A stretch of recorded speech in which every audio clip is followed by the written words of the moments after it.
জামাত ইসলাম একজন নেতা মীর কাসেম আলী, ওনার ফাঁসি হবে রাত 12টার সময়। ধরে কোন কয়টার সময়? 9:30টার সময়। একজনকে বলতে ভাই আমার ফাঁসি কখন হবে? রাত 12টায়। তাহলে তো এখনো টাইম আছে, আমি একটু ঘুম পাড়ি, 8 ঘন্টা আগে আমার ডাক দিও। ওই লোক কয়খানি পাগলা না মানুষরা? রাত 12টায় ফাঁসি হবি, 9:30 বাজে, এখন 2.5 ঘন্টা সময় আছে, আমি 2 ঘন্টা ঘুম পাড়ি, ভাই 8 ঘন্টা আগে আমার ডাক দিও। তো ওই লোকটা মনে করছে পাগলা। 8 ঘন্টা থাকতে এসে দেখে লাখ ডেকে ঘুম পাড়তেছে, ডাক দিছে, ভাই 11:30 বাজে, ভাই 12টার সময় ফাঁসি হবি। রে সময় তো নেই।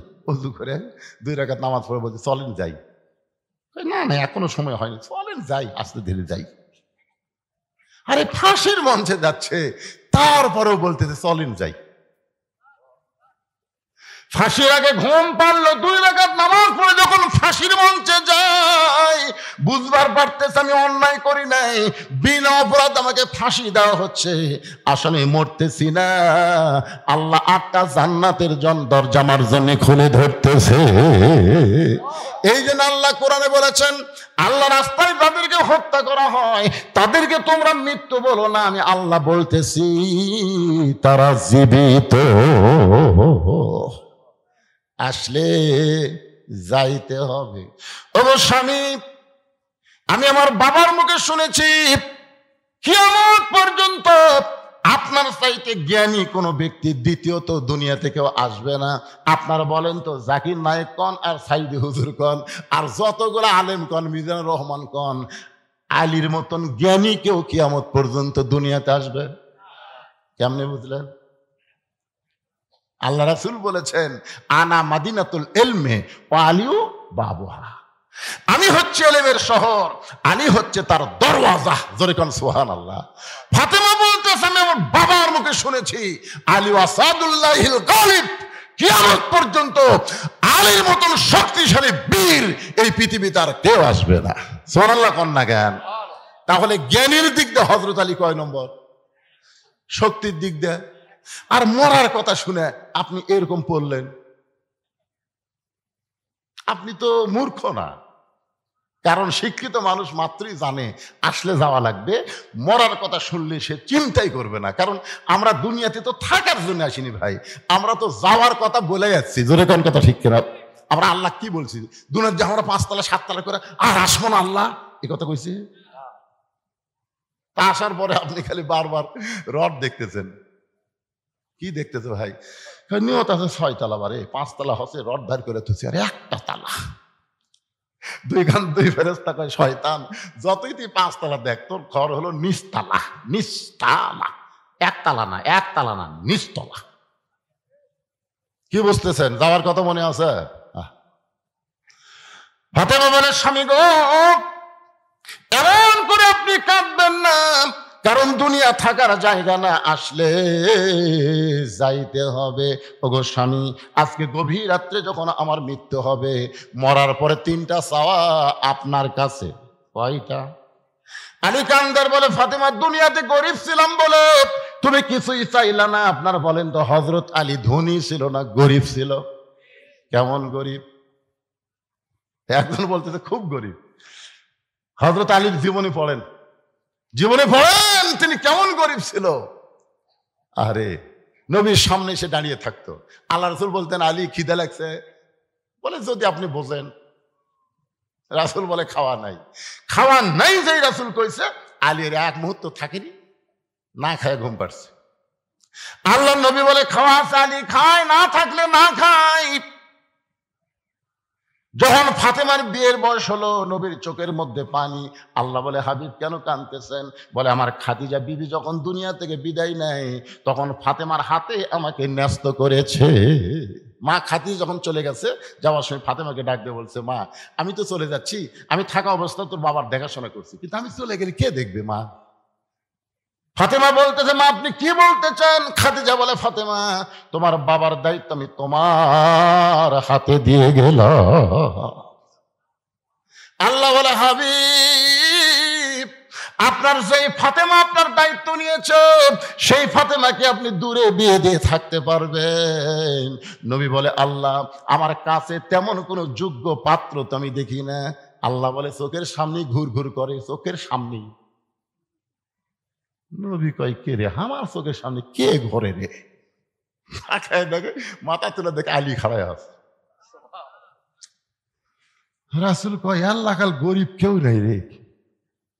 আমি তো বাপ হয়ে ফাতেমা তেমন কিছুই খাওয়ার পারিনি, মনে করছিলাম ভালো জায়গা দিয়ে দেবো, স্বামীর বাড়িতে খাইবি, কিন্তু এই মালটা তো আমার থেকে খায়, মানে নবীর কাছে চায় খায়। নবী ডাকতে বলে, আল্লাহ, মুখের সামনে যাকে দেখতে পাই এই গরিবের সঙ্গে বিয়ে দিতে আমি ফাতেমারে পারবো না। আল্লাহ বলে, আপনি না পারলে কি হবে, আমার বান্দা সমূহের ভিতরে আলীকে আপনার মেয়ের জন্য পছন্দ হয়েছে। এখন বলেন, আল্লাহ যদি পছন্দ করে নবী কি করবেন? নবী কি করবেন? মা ইয়ান্তিকু আনিল হাওয়া ইন হুয়া ইল্লা ওয়াহয়ুন ইউহা। ওই আলীর সঙ্গে যখন ফাতেমার বিয়ে দিবেন, নবী একটু রাগ করে ডাকলেন, আলী, এই শোন, শোন, কেরা আমার মুখের সামনে সবসময় ঘুর ঘুর করিস কেরা? আলী বলতেছে, হুজুর, আপনি তো জানেন আপনার সব সময় কাছে থাকার লোক আমি, কারণ আমার বাবা আবু তালেব যখন দুনিয়া থেকে বিদায় নিয়েছে, আমার বাবা, নবীর চাচার নাম কি? আবু তালেব। তখন আমার মাথা হাত দেয়, বলছে, আলী রে, আলী, আমি চলে যাচ্ছি বাবা, আমার এতিম ভাস্তার একটু দেখাশোনা করিস। আলী কিন্তু তখন খুবই ছোট, তারপরও বাবা আলীর হাতে নবীর দায়িত্ব দিয়ে গেছে। ধরে কোন সুবহানাল্লাহ, সুবহানাল্লাহ। ওগো আল্লাহর নবী, আমি কি দূরে যাব? রাসূল বলতেছে, দূরে না তো আরো নিকটে নিব। আলী বলছে, তো হুজুর কেমনে? বলে, আমার কলিজার টুকরা ফাতেমার সঙ্গে তোকে বিয়ে দেব। নবী তাকায় দেখে আলী মাটি, এই বুড়া লোক মাটির মধ্যে দিয়া, মানে খুশির চোটে, বুঝতেছেন? রাসূল কয়, আলী, কি খবর? আমার মনের মধ্যে একটা আশা ছিল। রে পাগলা, তুই আমার চাচাতো ভাই, তোর মনের মধ্যে আশা কেমনে জাগলো? আচ্ছা, আশা জাগানোর মালিককে? আপনাকে মনে কি আশা জাগে যে আগামীতে কিছু একটা পরিবর্তন বাংলাদেশে হবে? আশা জাগে একটা পরিবর্তন। শোনেন, আর কোন মেয়া মানুষের ক্ষমতা আমাকে বাংলাদেশে আমরা দেখ না। কারণ মুজিবুর রহমান মরদ মানুষ, জিয়াউর রহমান মরদ মানুষ, এরশাদ চাচা মরদ মানুষ। জোরে কোন কথা ঠিক কি? এরপরে ভাই, আমি যতবার হজ করবার গেছি শান্তি নাই। ওই দাম্মা মতো হজ করবার গেছি, রিয়াদে গেছি, আল কাসেমে গেছি, অনেকে। আমি কি বারে মেয়া মানুষ, আপনাকে প্রধানমন্ত্রী, আপনার মরদ। তো সামনে নিয়ত করছি আর কোন মেয়া মানুষ যেন না হয়, মরদ মানুষ যেন আমাদের দেশের প্রধান হয়। ধরে কোন কথা ঠিক কিনা? এ কথা আমার না আল্লাহর। আল্লাহ কোরআনে বলেন, আর রিজালু কাওয়ামুনা আলান নিসা, পুরুষেরা নারীদের উপরে থাকবে। রাসূল বলেছেন, মা তারাকতু বাদি আলা উম্মতি ফিতনাতুন আদাররাল রাসূলু মিনান নিসাই, রাওয়াহুল বুখারী কিতাবুল ফিতান। আল্লাহ রাসূল বলেছেন, আমার পরে আমার উম্মতের জন্য সবচাইতে বড় বিপদ হলো পুরুষ মানুষের জন্য নারী নেত্রী হওয়া। এটা কি আমার কথা কি রাসূলের কথা? আমার কথা না, আল্লাহর কথা। কথা একটু হুহা করা লাগবে। কার কথা? একটু মনোযোগ দিবেন। ফাতেমা বলে, স্বামী গো, আমি দুনিয়া থেকে বিদায় নেওয়ার পর আমার 3টা চাওয়া আপনাকে পুরা করা লাগবে। আলী কান্দের বলে, ফাতেমা, দুনিয়ার জীবনে গরিব ছিলাম বলে তুমি কিছুই চাইলা না, আজকে রাত্রে মারা যাবে, তুমি কি চাও ফাতেমা? বলে, আমার 1 নম্বর চাওয়া হলো রাতের অন্ধকারে মৃত্যুবরণ করব, রাতের অন্ধকারেই আমাকে দাফন করা লাগবে, রাতের বেলা মৃত্যুবরণ করব, আর দিনের বেলা কবর দিবেন। ফাতেমার কবর কেউ দেখলে ফাতেমার পর্দার খিলাফ হয়ে যাবে, এই জন্য রাতের বেলায় আমাকে কবর দিবেন। আমার 2 নম্বর চাওয়া হলো আমার কোনো জানাজা ব্যবস্থা আপনি করবেন না, আমার কোন জানাজার ব্যবস্থা করবেন না। আলী কান্দের বলে, ফাতেমা, তুমি নবীর কলিজার টুকরা, তোমার জানাজায় হাজার হাজার মানুষ দোয়া করবে, তুমি কি দোয়া চাও না? ফাতেমা বলতে, স্বামী গো, হাজার হাজার মানুষ যদি বলে ফাতেমা ভালো, আর আপনি যদি বলেন ভালো না, ওই হাজার মানুষের দোয়া দেয়া ফাতেমার কোনো লাভ হবে না। আর দুনিয়ার তামাম মানুষ যদি বলে ফাতেমা খারাপ, আর আপনি যদি বলেন আমার বউ ফাতেমা ভালো, এক স্বামীর সার্টিফিকেট কেটে ফাতেমার জন্য আল্লাহ 8টা জান্নাতের দরজা। এখন আপনাদের কাছে আমার প্রশ্ন হলো, বউ ভালো হওয়া লাগবে কার কাছে? আমার কথা কি আপনারা শুনবার পাচ্ছেন? এলোমেলো ভাব কেন? এটা আবার কি দিলে রে বাবা?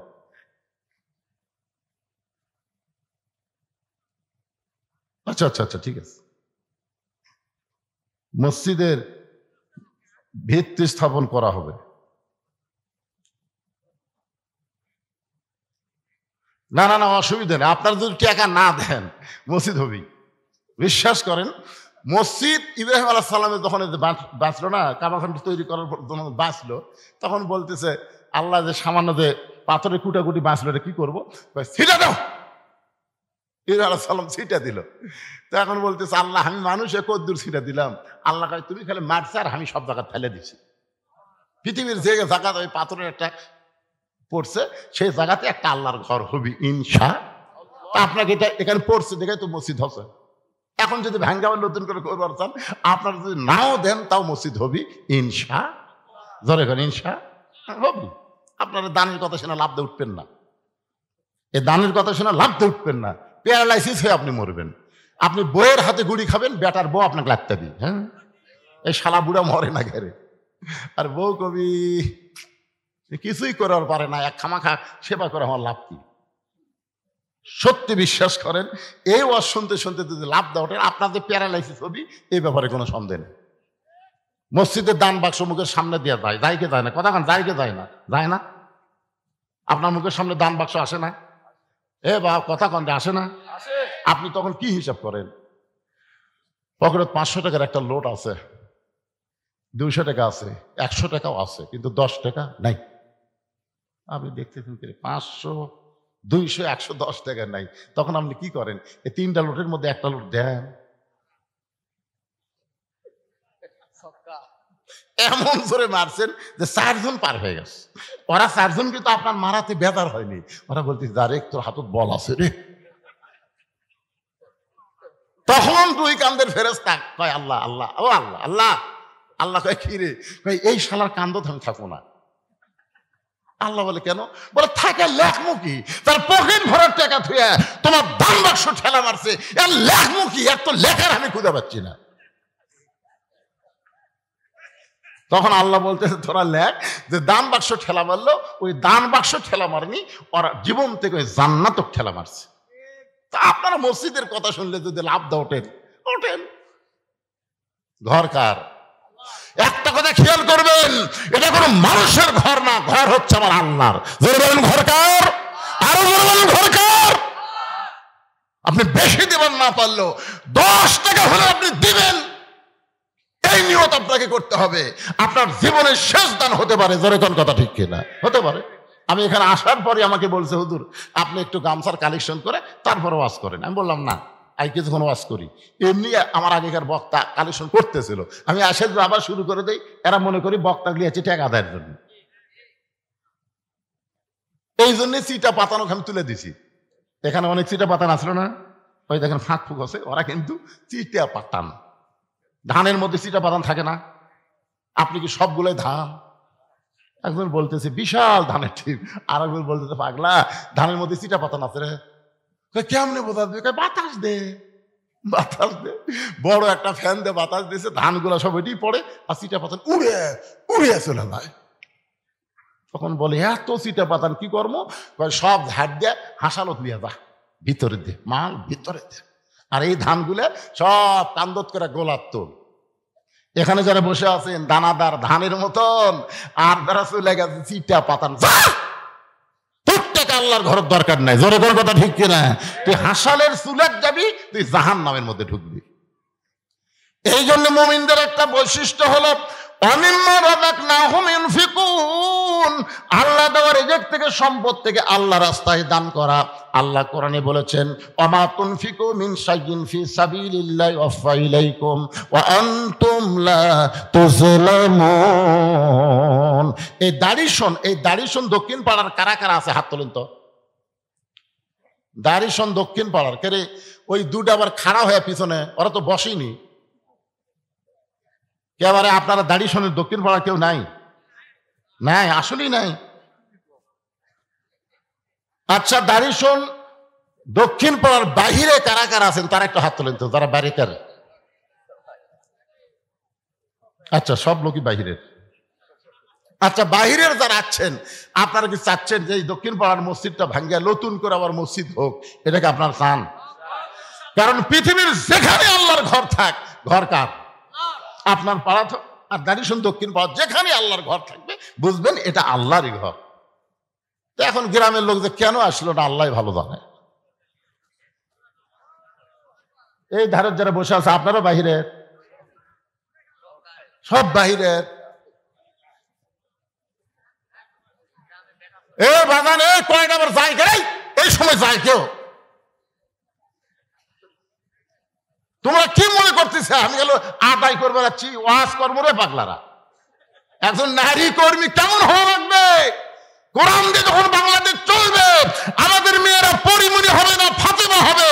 আজকে কোরআন থেকে দৃশ্য দেখা লাগবে। জোরে কোন কথা ঠিক কিনা? আমাদের ছেলেরা তো পরিমণি চাচ্ছে, পরিমণি হবি, গামছা গাউতে ড্যান্স পারবি। যেদিন আল্লাহর কোরআনটা বাংলাদেশ চলবে সেদিন ভুল খেলে আর দেখবার পাবেন না। এমন ভাবে ঢাকবি ভাই, দেখার কোনো উপায় নেই। আমি সে আলোচনা করতেছি আলহামদুলিল্লাহ। এই ফাঁকে যখন এটা দিছে, আপনাদের মধ্যে এমন কোন আল্লাহর বান্দা আছেন যারা বাইরে থাকাচ্ছেন, গামছা দেন, ভিতরে গামছা দেন। বাইরের লোককে জোর করে আদায় করা যাবে না, এরা বড় কষ্ট করে ওয়াশরুম বেড়াচ্ছে। গামছা দেন, ব্যাগ দেন, যিনি যা পারে 10, 20, 50, 100 টাকা একটু যা পারবেন আল্লাহর রাস্তা আপনার দিবেন। দিবেন না ভাইজান? 5 মিনিটের মধ্যে আদায় কমপ্লিট করে তারপরে চিটা পাতার যা আছে সব চলে যাক, অসুবিধা নেই। আপনারা দানাদার হয়ে বসে থাকেন, ওয়াজ শেষ করে আমি মোনাজাত করবো ইনশাআল্লাহ। দেন এই ব্যাগলা নামিসা কেন আদায় করার লোক দাড়িশোন নাই? নামো বাগানের, নামো নামো। হ্যাঁ দেন, সবাই বার করেন যার যেমন সাধ্য হয়। কেউ যদি মনে করেন জীবনের শেষ দান আর হয়তো দান করার সুযোগ আমার হবে না, 500 দেন, 1000 দেন, 100 দেন, যাই যা পারেন আল্লাহর রাস্তায় দান করবেন।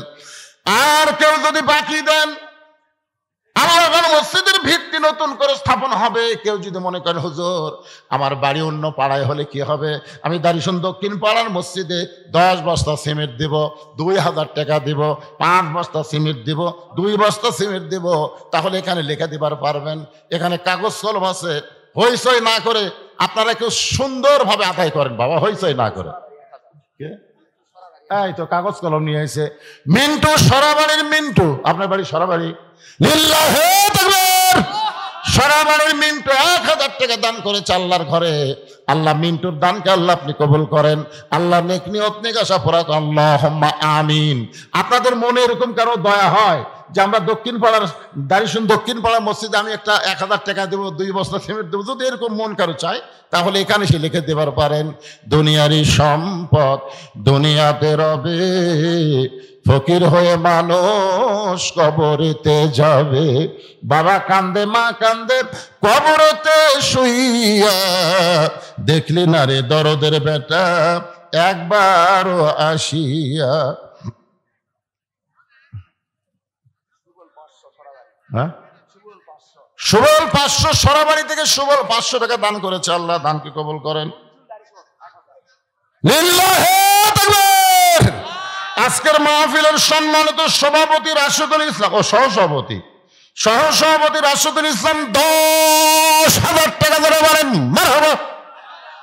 এই রাশেদুল ইসলাম কোনটা? হ্যাঁ রাশেদুল ইসলাম কে? আরে বা রাশেদুল ইসলাম কে রে? যে সহসভাপতি কে? এটা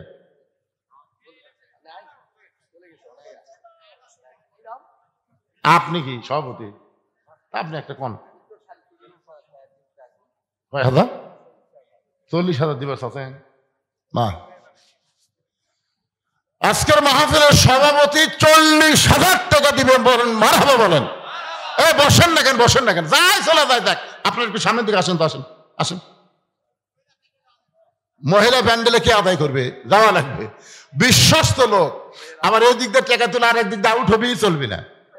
হিরোইন কর গাঁজা খোর আছে না নাই? যেরকম আছে না নাই? হ্যাঁ, এই জন্য মাহফিলের বিশ্বস্ত লোক, এই কমিটির যারা বিশ্বস্ত তাদেরকে আপনার মহিলার কাছে পাঠাবেন। মহিলার কাছে মহিলা আদায় করাই ভালো।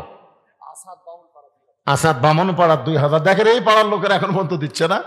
বামনপাড়ার আসাদ 2000 টাকা দান করবে। আল্লাহ আসাদের দানকে আল্লাহ আপনি কবুল করেন। আল্লাহ নেক নিয়ত নেক আশা পুরা করেন। আল্লাহুম্মা আমিন। আমিন আমিন আল্লাহ আমিন। দানকারীর জন্য হও তুমি জান্নাতের জামিন। একটু জিকির করেন লা ইলাহা ইল্লাল্লাহ, লা ইলাহা। কোথায় এই সহসভাপতি কোনটা রে? মাশাআল্লাহ। না আপনি দিলেন 10,000 টাকা, তো আমি চমকে উঠল। আর দিয়ে পারছেন না, পরে দিবে। মসজিদ একবার ভাঙ্গা ফেলা দেন, কাজ বন্ধ থাকবে না? থাকবে। আপনার কোন বাংলাদেশের কোন মসজিদের কাজ শুরু করে কাজ হয়নি, এরকম কোন মসজিদ আছে? ইনশাল্লাহ হবে, এখানে হবে ভাই। এই গ্রামের এমন কিছু জামাই আছে, অনেক চাকরিজীবী আছে, আছে না নাই? ভাঙ্গা ফেলা দেন, ভাঙ্গা আগে ফেলা দেন। আপনি মনে করেন টেকায় জমেনি, কিসের ভাঙকে যদি মনে করে আমার ছেলের কামাই নাই, বিয়ে কেমনি করামো, জীবনে ছেলে বিয়ে করা পারবি না, আর ছেলে নষ্ট হয়ে যাবে। এই জন্যে আপনি বিবাহ করান রেজেকের মালিককে, আপনি মসজিদ ভাঙ্গেন তৈরি করে দেওয়ার মালিককে। আল্লাহওয়ালার মাধ্যমে আল্লাহ মসজিদ নির্মাণ করে নেবে ইনশাল্লাহ। রাসূল বলেছেন যে আল্লাহর ঘর বানায়, আল্লাহ সঙ্গে সঙ্গে তার জন্য জান্নাত একটা ঘর বানায় দেয়। ধরে কোন সুবহানাল্লাহ। কবে আপনি জান্নাতে যাবেন? এখনই আপনার নামে আল্লাহ জান্নাতে ঘর বানাবে, খালি মসজিদে দান করবেন। মসজিদের ক্যাশিয়ার কে? মসজিদের ক্যাশিয়ার এই ফাঁকাটা বন্ধ করেন না কেন? এখনই ওয়াজ শুরু হবে। পিছনে যে ভাইরা বসে আছেন, আপনারা একটু দাঁড়ায় আছেন, একটু বসেন তো ভাই। এই পিছনের ভাইরা একটু বসেন ভাই, বসেন বসেন, সবাই বসেন। এই যে এইদিকে ফাঁকা হয়ে গেল, ফাঁকা জায়গাটা সামনে চাপে আসেন না কেন? দুই জায়গা আপনার জান্নাতে সাক্ষী হবে, জানেন আপনি? আগে যে জায়গায় বসলেন ওই জায়গা হবে, আবার যে জায়গায় বসলেন ওই জায়গা সাক্ষী হবে। আর সবচাইতে বড় কথা হলো, কোরআন হলো যাবতীয় রোগের ঔষধ। আপনি উঠলেন, 1 বছরের ব্যায়াম থাকলো না, আর একবার বসলেন, 2 বছরের ডাক্তারের কাছে যাওয়া লাগলো না। তাহলে ওটা বসার মধ্যে 2 বছর শেষ। অসুখ বিসুখ ব্যারাম বেদি দেওয়ার মালিককে, ভালো করার মালিককে।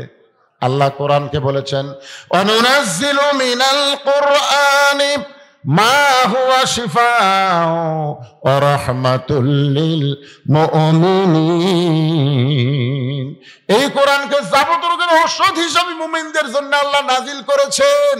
এই জন্য যারা পিছনে বসলেন আবার সামনে বসলেন, আল্লাহ তোমার কোরআনকে সম্মান দেওয়ার কারণে এই 2টা জায়গা তার জন্য জান্নাতের সাক্ষী বানায়া দাও। ধরে কন আল্লাহুম্মা আমিন।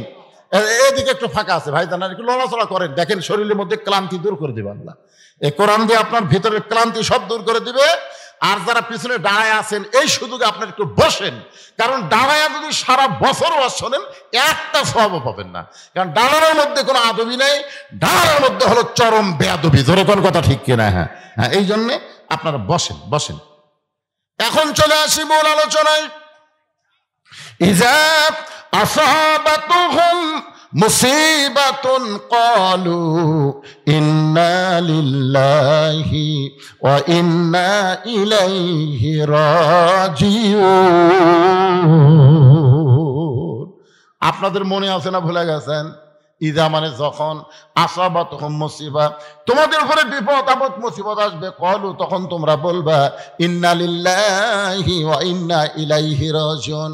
ফাতেমা বলে, স্বামী গো, আমি মরে যাওয়ার পর আমার লাশটা খাটনিতে তুলবেন না, কারণ আমি ফাতেমা হিসাব করে দেখেছি আমার খাটনি কান্দে নিবার গেলে 4 জন পুরুষ লাগবে। ধরে কোন কয়জন? আপনারা খাটনি নেওয়ার সময় দেখেননি কয়জন পুরুষ নেয়? ফাতেমা বলতেন, হিসাব করে দেখলাম 4 জন পুরুষ কান্দে নেওয়ার মতন দুনিয়াতে আমার নাই। আমার বাবা যদি জীবিত থাকতো, মরা মেয়ের লাশের খাটনি বাবা কান্দে নিবার পারত। আমার হাসান হোসেন যদি বড় হইতো, মায়ের লাশের খাটনি কান্দে নিবার পারত। কিন্তু 6 মাস আগে আমার বাবা দুনিয়া থেকে বিদায় নিয়েছে। আমার হাসান হোসেন এত ছোট, মায়ের লাশের খাটনি কান্দে নিবার পারবে না। ওগো স্বামী, আপনি শুধু আমাকে কান্দে করে ওই জান্নাতুল বাকির পূর্ব কোণায় সবুজ রঙের একটা বাতি জ্বলবে, ওই বাতি বরাবর আমাকে দাফন করবেন। আপনি যদি আমাকে দাফন করতে কষ্ট পান, আমার কবর খুঁড়তে যদি আপনার কষ্ট হয়, তাহলে আপনার একান্ত বন্ধুকে বলবেন সে যেন গোপনে ফাতেমার কবরটা খনন করে দেয়। দুনিয়ার কোনো মানুষ যেন ফাতেমার কবরের খবর না পায়। হযরত আলী কাঁদতে কাঁদতে আবু যর গিফারের জানলার কাছে, আলীর বন্ধু হচ্ছেন আবু যর, ওই জানলার কাছে ছোট বাচ্চার মতন ফোঁপায় ফোঁপায় কাঁদতেছে। আবু যর গিফারি চমকে গেল, এই গভীর রাত্রে আমার জানলার কাছে কে কান্দে? দরজা খুলে বাইরে এসে দেখি পৃথিবীর শ্রেষ্ঠ বীর হযরত আলী ছোট বাচ্চার মতন কাঁদতেছে। আবু যর গিফার বলে, আলী ভাই, জীবনে কত যুদ্ধ গেলাম আপনার সঙ্গে, কোন যুদ্ধে আপনাকে পরাজিত হয়ে কাঁদতে দেখি নাই। হযরত আলী কোন যুদ্ধে পরাজিত হয়নি, জোরে কান কি হয় নাই? কিন্তু আজকে আমার জানলার কাছে এমন করে কেন কাঁদতেছেন? আপনার জীবনে এমন কি যুদ্ধ, যেই যুদ্ধ পরাজিত সৈনিকের মতন আপনি কাঁদেন? আলী বলতেছেন, আবু যর, জান্নাতুল বাকির পূর্ব কোনায় একটা কবর কর। আবু যর গিফারি বলে, আলী ভাই, এখন পর্যন্ত দুনিয়ার কেউ মৃত্যুবরণ করে নাই, মানুষ না মরলে কেন কবর খুঁড়ব? আর দিনের বেলা কি কবর খোঁড়া যাবে না? রাতের বেলা কেন কবর খুঁড়ব? আলী বলতেছে, আবু যর, একজন পর্দানিশী গভীর রাত্রে দুনিয়া থেকে বিদায় নিবে, সেই পর্দানিশী ওসিয়ত করেছে এই রাতের বেলায় তাকে দাফন করা লাগবে। আবু যর গিফার বলে, আলী রে, সেই পর্দানিশী কে? তার কি নাম তোমার মুখস্থ নাই? আলী বলতেছে, আবু যর, 6 মাস আগে আমার হাসান হোসেন নানা হারাইছে, 6টা মাস আগে আমার হাসান হোসেন নানা হারাইছে। আজকে গভীর রাত্রে আমার কলিজার টুকরা সন্তান তাদের মা হারাবে। কয় মাস আগে নানা মারা গেছে? কয় মাস? 6টা মাস হলে নবী বিদায় নিয়েছে। হাসান হোসেন যাকে পায় তাকে কয়, আমার নানাকে দেখছে, আমার নানাকে দেখছে। প্রত্যেকটা সাহাবী যখনই বলে নানাকে দেখছে, সাথে সাথে চোখ ধরে চলে যায়। কারণ কি? রাসূল বলেছেন, আবু বকর, আমার হাসান হোসেন যতদিন আমাকে নানা নানা বলে খুঁজবে, ততদিন আমি কোন জায়গায় আছি এটা যেন তোমরা বলে না দাও। কারণ আমি হাসান হোসেনকে এত ভালোবাসি, এরা 2 ভাই যদি আমার রওজার পাশে গিয়া নানা নানা বলে চিৎকার দেয়, আমি নবী আর ঘুমায় থাকতে পারবো না, আমার ঘুম ভাঙ্গে যাবে। আপনার বলেন তো, আমাদের নবী কি মরে আছে? এই জন্য আমরা সকলেই গজল গাই, ইসলামের আলো জ্বলায়া দিয়া নবী ঘুমায়া আসেন সোনার মদিনায়। এই গজল গাইলে গুনাহ হবে? তাহলে সবাই একটু প্রাণ দিয়া মহব্বত দিয়ে সবাই একটু বলবেন, ইসলামের পতাকা উড়ায়া দিয়া নবী শুইয়া আসেন সোনার মদিনায়।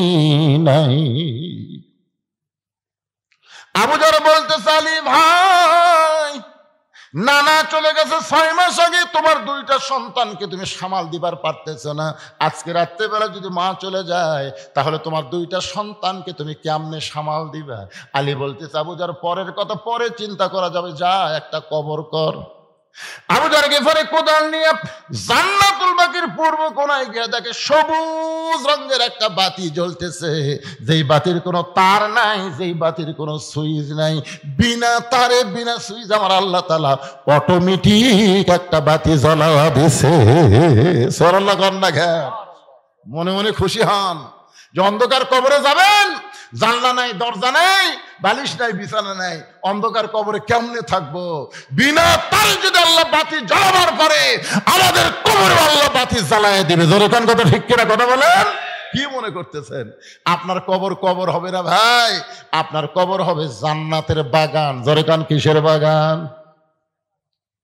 আবু যর গিফারি তাকায় দেখে রে, তার নাই, সুইচ নাই, বিনা তারে কে বাতি জ্বালাইলো? বাতির নিচে গিয়ে দেখে বাতির আলো গোলাকার হয়ে পড়ে নাই, বাতির আলো 4 কোণা হয়ে পড়ছে। 4 কোণা বোঝেন? আলো কিন্তু এটা গোলাকার, যেখানে আলো পড়ছে গোলাকার হয়ে পড়ছে, কিন্তু ওই বাতির আলো 4 কোণা। ওই 4 কোণার মধ্যে আবু যর গিফারি কোদাল দিয়ে কবর খুঁড়তেছেন আর বলতেছেন, কবর রে, তুই কি বলতে পারিস দিনের বেলা কবর না করে এই গভীর রাত্রে কেন কবর খুঁড়তেছিস? কবর রে, তুই কি বলতে পারিস তোর মধ্যে একজন মহিষী নারীকে আজকে রাখা হবে, নবীর মেয়ে হওয়ার পরেও নবী তাকে মা বলে সম্মান দিয়েছে। আপনারা আমার কথা মনে হয় বোঝেননি। নবীর মেয়ে হওয়ার পরেও নবী তাকে কি হিসাবে সম্মান দিয়েছে? মা আয়েশা বলতেছেন, ইয়া রাসূলুল্লাহ, ফাতেমা হলো আপনার মেয়ে, কিন্তু আপনি এত সম্মান করেন, মাঝে মধ্যে আমারই রাগ হয়। আপনার মেয়ে ঘরের মধ্যে আসলে আপনি খাড়া হন, আপনার মেয়ে আপনি ঘরের মধ্যে ঢুকলে আপনি নিজেই সালাম দেন, মেয়ে সালাম না দে আপনি সালাম দেন।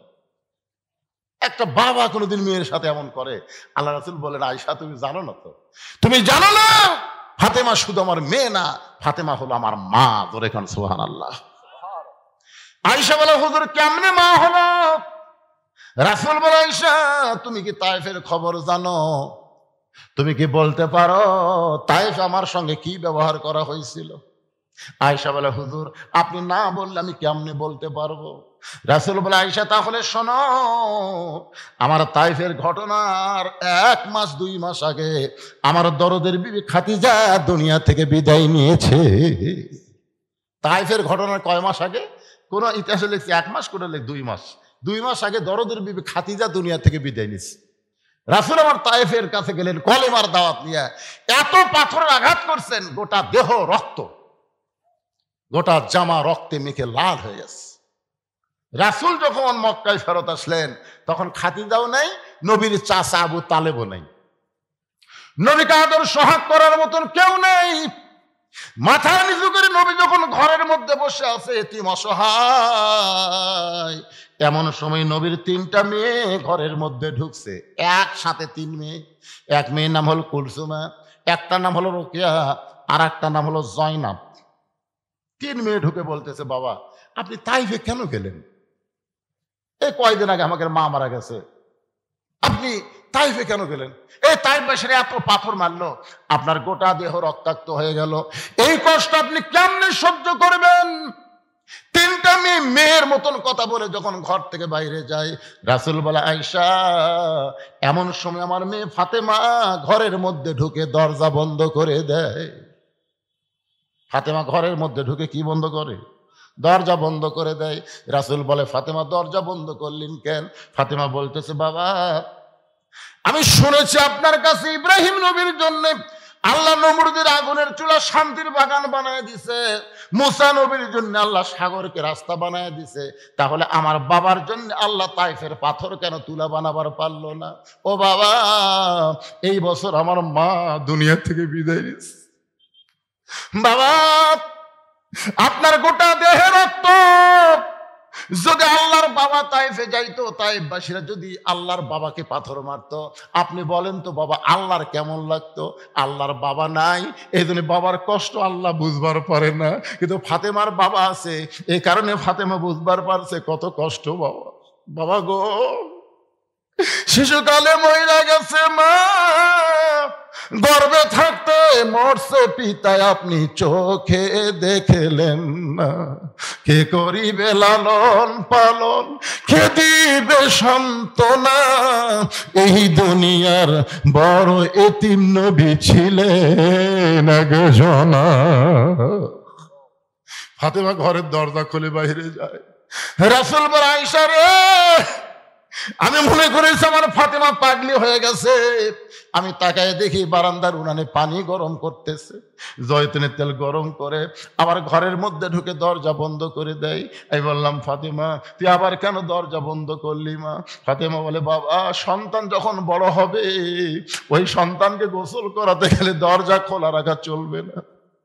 আল্লাহ নবী বলেন, আয়েশা রে ফাতেমা দরজা বন্ধ করে আমার মাথাখানা তার উরাতের উপরে শয়া দিয়ে আমার গায়ের পাঞ্জাবি জুব্বা খুলে যত জায়গায় তাইফবাসী পাথর মারছে, যত জায়গায় রক্ত বের হয়ে গেছে, ওই নরম কাপড় পানির মধ্যে চুবড়াইয়া চুবড়াইয়া আমার গোটা দেহ পরিষ্কার করে ওই ফাতেমার নরম আঙ্গুলের মধ্যে গরম জয়তুনের তেল নিয়ে যখন ক্ষতস্থানে মালিশ করে দেয়, আয়েশা রে, আমি নবী কখন যেন ছোট বাচ্চার মতন ফাতেমার উরাতকে বালিশ বানায় ঘুমায় গেছি।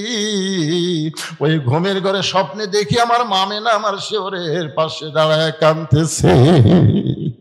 এত বছর পরে মামিনারে দেখে আমি আর নবী না আয়েশা, আমি একজন হতভাগ্য ছেলে মার হাত ধরে বললাম, মা আইছেন যখন আর আপনাকে যাবার দিব না।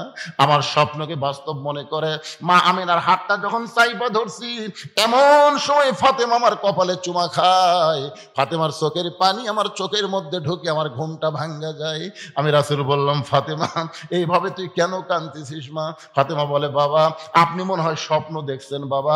স্বপ্নে মা বলে আমার হাতটা চাইপা ধরছেন, এই যে দেখেন বাবা, এখন পর্যন্ত আমার হাতটা তো আপনি ধরে আছেন, ছাড়েন নাই। নবী কান্দের বলে, ফাতেমা রে, স্বপ্নে যদি তোর হাত মা বলে চাইপা ধরি তাহলে তুই শোনে নে, তুই শুধু আমার মেয়ে না, তোর চেহারার মধ্যে ফুটে উঠেছে আমার মা আমিনা। আবু যর গিফারি বলে, খবরদার বেয়াদবি করিস না, তোর মধ্যে এমন একজন মাকে রাখা হবে যার দুইটা সন্তান জান্নাতি যুবকদের সর্দার হবে। আপনার বলেন তো, ফাতেমার যে দুইটা সন্তান জান্নাতি যুবকদের সর্দার হবে, ইমাম সাহেবকে আপনাদের শোনাই না? শোনাই। প্রত্যেক জুমার দিন সানি খুতবাই বলে না এদিকের ইমাম, সাইদুস শাবাবে আহলুল জান্নাহ হাসান ও হুসাইন রাদিয়াল্লাহু তাআলা আনহুমা। এ যুবকের, এই তোমরাই বলো জান্নাতের যুবকদের সর্দার কে হবে, হাসান হোসাইন না মেসি নেইমার? আজকে অধিকাংশ যুবকেরা রাত 3টা পর্যন্ত মেসির খেলা দেখে, আর সালাত খায়রুন নাম শোনার সাথে সাথে উই আর চেতন নাই। মসজিদের কালেকশন, মসজিদের উন্নয়ন, 2-4টা বুড়া মানুষ মসজিদে গিয়ে নামাজ পড়লে হবে না, যুবকদেরকে নামাজে হওয়া লাগবে। জোরে কোন কথা, ঠিক কথা বলেন? হ্যাঁ, কারণ একমাত্র নামাজই পারে, একমাত্র নামাজ। ইন্না সালাতা তানহা আনিল ফাহশাই ওয়াল মুনকার, একমাত্র নামাজই পারে মানুষকে যাবতীয় খারাপি থেকে বাঁচাই দিতে। আপনারা বলেন তো, বুড়ার হাতে মোবাইল না যুবকের হাতে মোবাইল? এখন এই যুবকেরা রাত্রে মনে করতেছে বাপ ঘুমাচ্ছে, মা ঘুমাচ্ছে, জানলা দরজা বন্ধ করে এখন কম্বল, শীতের দিন কম্বলের তলে নিয়ে অশ্লীল ভিডিও দেখতেছে। কি ঘুমাইছে? কে ঘুমায়নি? আর পারা, ওই তো বাপ ঘুমাছে, মা ঘুমাছে, জানলা বন্ধ, দরজা বন্ধ, কে দেখবি রে? আর যদি 5 ওয়াক্ত নামাজে হয়, আপনারা বলেন তো 5 ওয়াক্ত নামাজ পড়ে এই ছেলে কোনোদিন মেসি নেইমারের সাপোর্টার আছে? কথা বলেন ভাইরে, একটু কথা বলেন। আপনাকে এলাকার 5 ওয়াক্ত নামাজ পড়ে এরকম কোন ছেলের গায়ে আর্জেন্টিনার জার্সি দেখছেন? না। এদের শালারা খালি ফুসকা মারে, জুমার দিনে শেষে আগে যায়, ওই শালারাই গাওয়াত দেয়। ফুসকা ফুসকা ফাওয়াইলুল মুসাল্লিন, এরা কিন্তু নামাজে না, এরা আল্লাহর সাথে ঠাট্টা কেন। জুমার দিনে সবার আগে আসবি, সবার শেষে আসবি, সবার আগে বাইরে হয়ে যাবি। আপনাদের মসজিদের খবর কি? কার জন্য মসজিদ করবেন? 5 ওয়াক্তের জন্য না জুম্মার জন্য? আগে সিদ্ধান্ত নেন। জুম্মার নামাজ আল্লাহ নবীকে আরশে দেয়নি, জুম্মার নামাজ মদিনা রাষ্ট্র হওয়ার পরে আল্লাহ নবীকে দিয়েছে। আর 5 ওয়াক্ত নামাজ লাইলাতুল মেরাজে আল্লাহ নবীকে আরশে দিয়েছে। দরিকান সুবহানাল্লাহ। আপনারা বলেন, আরশে যে জিনিসটা দিল তার দাম কম না বেশি? এই জন্য বলা হয়েছে মান তারাকা সালাতু মুতাম্মিদান ফাকাত কাফারা। সাহাবারা বললে, হুজুর এটা কোন নামাজ? রাসূল বললেন, এটা 5 ওয়াক্ত নামাজের 1 ওয়াক্ত নামাজ কেউ যদি বাদ দেয় আল্লাহর সাথে সে কুফরি করলো।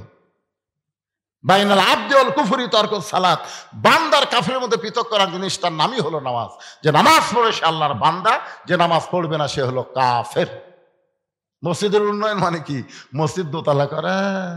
মসজিদের উন্নয়ন হলো মসজিদের আশেপাশে সমস্ত যুবককে 5 ওয়াক্ত নামাজ মসজিদে আদায় করা। মসজিদে যদি 5 ওয়াক্ত নামাজ আদায় হয়, মসজিদ কিভাবে করা লাগবে এর জন্য ভিক্ষা করা লাগবে না।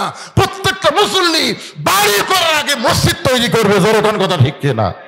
আপনারা জানেন পাকিস্তানে শহীদ আফ্রিদি, পাকিস্তানের ওই আগে 19টা মসজিদ করছে, 19টা মসজিদ আগে বানাছে, তারপরে নিজের বাড়ি করছে। আল্লাহর ঘরের গুরুত্ব বেশি না আমার পায়খানার গুরুত্ব বেশি? তোমার পায়খানা টাইল দিয়ে কি সুন্দর করে বানালে। মসজিদের জন্য টাকা চাইলে এলাকার একটাও নেই, সব বাইরের লোকের আসে। এখন যে টাকা দিয়েছে চাদরের মধ্যে দুটা শর্ট কিনা ছাড়া মসজিদ করে ফেলবেন। এখন শীত আসতেছে, কার্পেট কেনা লাগবে, আপনার যে টাকা দিয়েছেন দুটা কার্পেট হবে, মসজিদ ভাঙলে বিপদ পড়বেন। এই জন্য 5 ওয়াক্ত নামাজের আগে মুসল্লি তৈরি করেন, মসজিদ হবি না মসজিদের বাপ হবি। এটা আবার কি ভাব? আচ্ছা, ইমাম সাহেব চলে গেছে, আরে এই মসজিদের ইমাম সাহেব চলে গেছে, তার রুহের মাগফিরাতে তার মেয়ে 2000 টাকা দিয়ে দোয়া আছে। আমরা দোয়া করি আল্লাহ মরহুম ইমাম সাহেবকে, তার মকামকে জান্নাতের উচ্চ মাকাম দান করুক, জোরে কোন আমিন। সবাই বলে বিরক্ত হচ্ছেন আপনারা? কিছু লোক উঠে গেছিল, আবার দূর করে চলে আসতেছে। ইসলামের একজন কর্মী, কারো কর্মী, এটা যদি নারী হয়, একটু মনোযোগ দিয়ে শোনেন। আবু যর গিফারি বলতেছে, খবরদার বেয়াদবি করবি না, তোর মধ্যে এমন একজন বিবিকে রাখা হবে যার স্বামী হলো আসাদুল্লাহিল গালিব। এই কথা বলে আবার যখন কোদাল মারতেছে, এমন সময় কবর থেকে আওয়াজ আসতেছে, আবু যর, কার মা, কার মেয়ে, কার বিবি এইটা কবর দেখবে না। আমল যদি ভালো হয় কবর জান্নাতের বাগান হবে, আর আমল যদি খারাপ হয় কবর তার জন্য জাহান্নামের গর্ত হবে। মনে করবেন যে এটা ফাতেমার জন্য, কিন্তু বলে নাই, এটা বলেছে আমাদের সকলের জন্য, জোরে কোন ঠিক কি না? অনেকে মনে করবে হুজুর এটা ফাতেমার জন্য কবর কইছে, না ফাতেমার জন্য না, এটা বলছে যে মা দেখবে না, মেয়ে দেখবে না, বিবি দেখবে না, কবর দেখবে আমল। আমল যদি ভালো হয় কবর জান্নাতের বাগান হয়ে যাবে, আর আমল যদি খারাপ হয় কবর জাহান্নামের গর্ত হয়ে যাবে। এই কথা সেই মাত্র কবর থেকে শব্দ শুনছে, আবু যর গিফারি কোদাল মারবার চায়, দেখে শরীরের মধ্যে আর কোনো শক্তি নাই, গোটা দেহ থরথর করে কাঁপতেছে, হাতের কোদাল কবরের মধ্যে পড়ে গেছে। আবু যর গিফারি গোরস্থান ছেড়ে, জান্নাতুল বাকি ছেড়ে কোথায় যেন পালায় দেয়। নির্দিষ্ট সময় হযরত আলী ফাতেমাকে নেওয়ার জন্য ঘরের মধ্যে ঢুকে, ডান পাশে হাসান, বাম পাশে হোসাইন ঘুম পাড়তেছে। সুবহানাল্লাহ কন না কেন? ডান পাশে কে? হাসান ঘুম পাড়তেছে, বাম পাশে হোসেন ঘুম পাড়তেছে। কারণ ফাতেমা জানে আমার 2টা সন্তান যদি চেতন থাকে তাহলে মাকে দাফন করার ব্যাপারে বাবাকে বিরক্ত করবে। এই জন্য 2টা সন্তানকে ঘুমায় দিয়ে হযরত আলী লক্ষ্য করে দেখে ফাতেমা নিজে নিজের গোসল করেছে, নিজে নিজের কাফনের কাপড় পরে 2টা হাত শুধু 2টা সন্তানের বুকের উপর দিয়া চিরতরে দুনিয়া থেকে বিদায় নিয়েছে।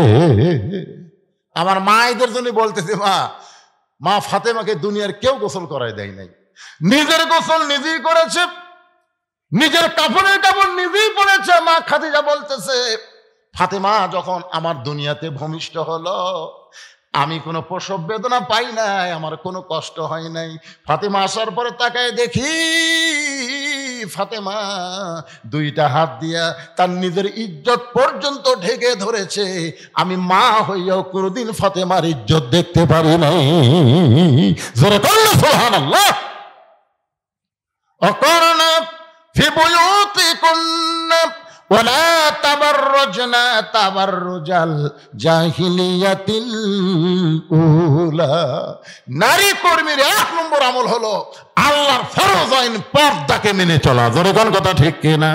পর্দা যদি না থাকে মা, আপনি যতই নামাজ পড়েন, রোজা করেন, একটা ইবাদত আল্লাহর দরবারে কবুল হবে না।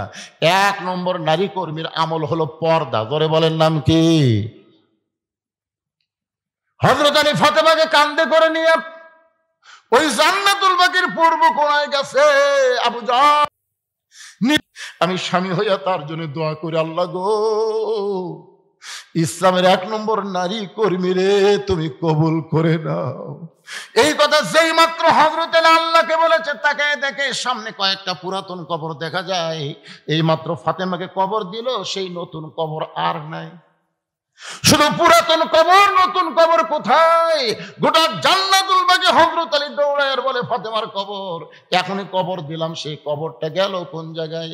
কে যেন ডাকতে বলে, আলী রে তুমি স্বামী হইয়াও যদি কিয়ামত পর্যন্ত খোঁজো ওই ফাতেমার কবর আর তুমি দেখতে পাবা না। আমি আল্লাহ জোহরা ডিগ্রি দিয়া ফাতেমার কবরটাকে কিয়ামত পর্যন্ত পর্দা করে দিয়েছি। আমার মায়েরা শোনেন, আজকে যদি আপনার ফাতেমার মতন পর্দানিশী হন, আপনাদের পেটের মধ্য থেকে যে বাচ্চা হবে, এই বাচ্চা কি হবে? ইসলামী আন্দোলনের কর্মী হবে। আপনার বলেন তো কোন মেয়ে মানুষ বলবে যে আমি সিজার কর্ম? কে সিজার কি মেয়ে মানুষ করে না মরদ করে রে? কে লাইলিয়া সাইলিয়া তোমার পেট কাটবি, মরে যামরে, তাও পর পুরুষ আমার পেটের উপর হাত দেখ, এটা আমি চাই না, মরে যাবো, এরকম নিয়ত করা লাগে মায়েদেরকে। আল্লাহ তাআলা আগেকার দাদি নানি একটাও সিজার করা লাগেনি, বাচ্চা হয়নি। কথা কর না কেন? আর এখনকার মরদ গাছ শোনেন, আমি তিনটা কথা বলি। এক নম্বর কথা হলো, বাংলাদেশের কোনো ডাক্তার তার বউ সিজার করে না। আমার এলাকার যত ডাক্তার, ভালো ডাক্তার, এবার পল্লী ডাক্তারের কথা আমি বলতেছি না, ভালো doctor, MBBS doctor, FCBS doctor, FRCS doctor, কোনো তাদের সন্তান সিজার করা হয়নি। কারণ ডাক্তার বলে সিজার করলে সন্তানেরও ক্ষতি, মায়েরও ক্ষতি। এজন্য ডাক্তারের বউয়ের সিজার লাগে না। পীরের বউ কোনোদিন মুরিদ হয় না, কথাটা খেয়াল করবেন। পীরের বউ কোনোদিন মুরিদ হয় না, কারণ বউ জানে আমার পীর এক নম্বর লুচ্চা, মাঝে মধ্যে মুরিদের বইয়ের দিকে চোখ মারে। আর একটা কথা শোনেন, মৌলবীর বাড়িতে কোনোদিন মিলাদ হবি না, মৌলানার বাড়িতে কিন্তু মিলাদ হয় না। এরা পরের বাড়িতে পড়ায়, নিজের বাড়িতে হয় না। তাহলে আমি কয়টা কথা বললাম? এক নম্বর হলো ডাক্তারের বউয়ের সিজার লাগে না, দুই নম্বর পীরের বউ মুরিদ হয় না, আর মৌলবীর বাড়িতে মিলাদ লাগে না। হ্যাঁ,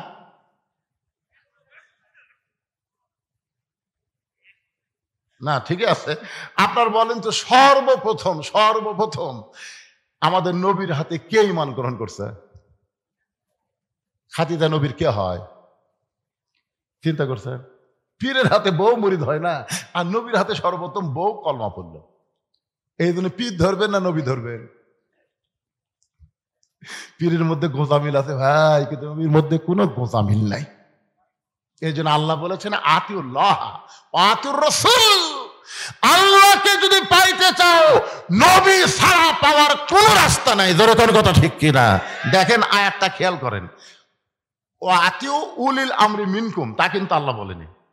আল্লাহ বলেছে আতিউল্লাহ আতিউর রাসূল, এরপর আল্লাহ বলেছেন উলিল আমরি মিনকুম, অউলিল আমরি মিনকুম। আল্লাহর আনুগত্য করো, নবীর অনুসরণ করো, আর তোমাদের আমিরকে মানো কতক্ষণ? যতক্ষণ তোমাদের আমির নেতা পীর নবীর তরিকার মধ্যে থাকবে। নবীর তরিকা বাদ দিয়ে পীর যদি আলাদা তরিকা বানায়, তাহলে বুঝবা ওটা ভণ্ড। জোরে কেন? ওটা কি? আরো জোরে, জোরসে বলুন। এই আপনারা ইমামকে কতক্ষণ মানবেন? ইমাম যতক্ষণ নবীর তরিকা মোতাবেক নামাজ পড়ায়। ইমাম যদি 4 রাকাত 3 রাকাত করে, মানবেন? পীরকে কতক্ষণ মানবেন? পীর যতক্ষণ নবীর তরিকার মধ্যে আছে। নবীর তরিকা বাদ দেওয়া আলাদা তরিকা বানাচ্ছে।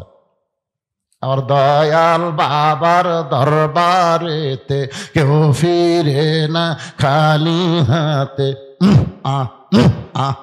মানবেন? আর নবীর তরিকা মোতাবেক যদি জিকির করে, তাহলে কি বলা লাগবে? আমার দয়ার আল্লাহর দরবারেতে কেউ ফিরে না খালি হাতে। আল্লাহ আল্লাহ আল্লাহ।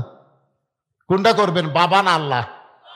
আমাদের বাংলাদেশে এই বাবারা ইসলামী আন্দোলনের বিরোধী। ধরে কোন কথা ঠিক কিনা?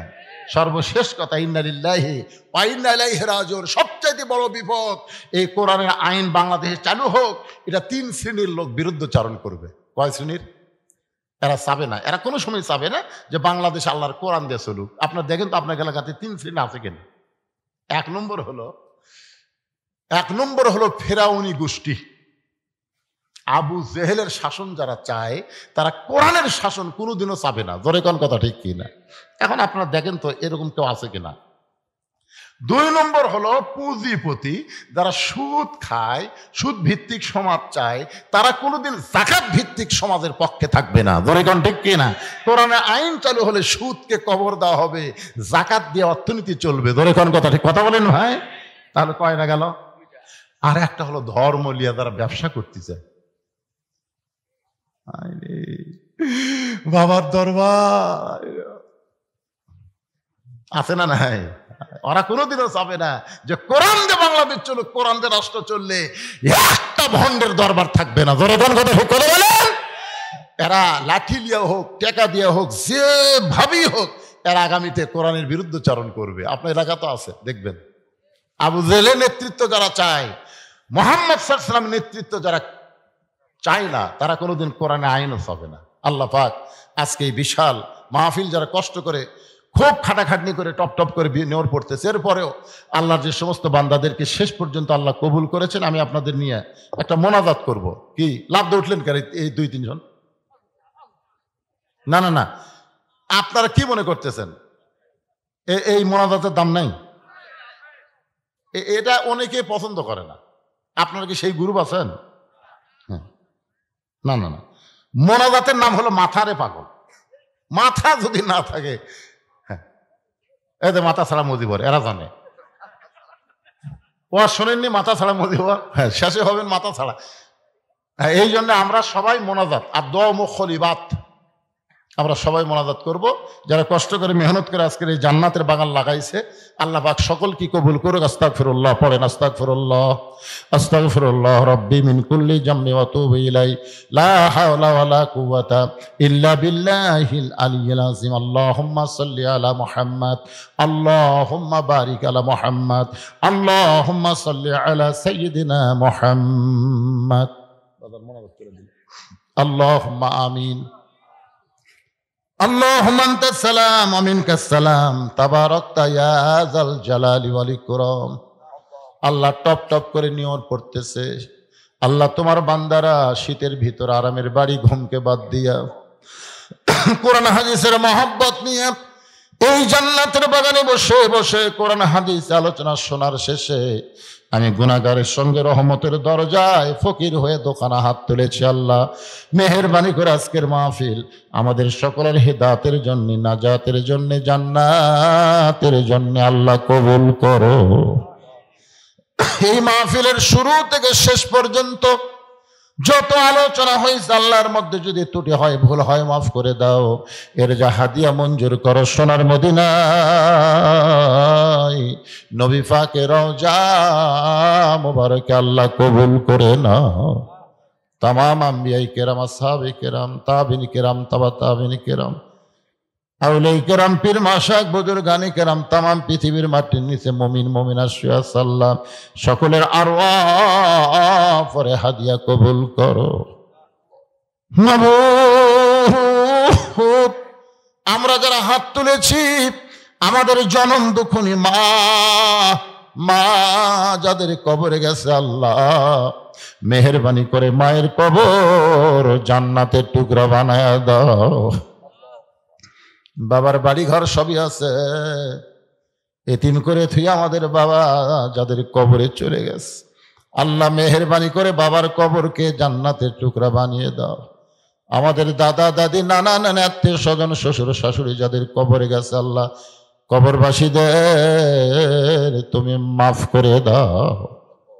আল্লাহ যারা কষ্ট করে মেহনত করে তোমার ঘর সংস্কারের জন্য, নতুন করে নির্মাণের জন্য যারা আজকে মাহফিলের আয়োজন করেছে, আল্লাহ তাদের সকলকে জান্নাতি কবুল করো। এই গ্রামের সবাইকে মিলেমিশে তোমার মসজিদে 5 ওয়াক্ত নামাজ জামাত আদায় করার তৌফিক দিও। নতুন করে মসজিদের জন্য নগদে বাকিতে আজকে যারা দান করেছে, আল্লাহ সব দানগুলোকে জান্নাতের বিনিময়ে তুমি কবুল করো। আজকের মাহফিলের সভাপতি, সহসভাপতি, প্রধান অতিথি, বিশেষ অতিথি, মসজিদ কমিটির সভাপতি, সেক্রেটারি, কেশিয়ার, ইমাম, মুয়াজ্জিন, মুসল্লি, খতিবকে আল্লাহ তুমি কবুল করো। আল্লাহ আমার মা বোনেরা পর্দার অন্তরালে বসবাস শুনেছে, আবিদা সালিহা পর্দানিশি কবুল করে, মা ফাতেমা চরিত্র পর্দানিশি কবুল করো। আল্লাহ তাআলা যে কোরআন এত সুন্দর ভালো লাগে, এত শুনতে এত ভালো লাগে, সে কোরআনের সমাজ আগামীতে বাংলাদেশে আমরা যেন দেখতে পারি, সে তৌফিক আল্লাহ তুমি আমাদেরকে দান করো।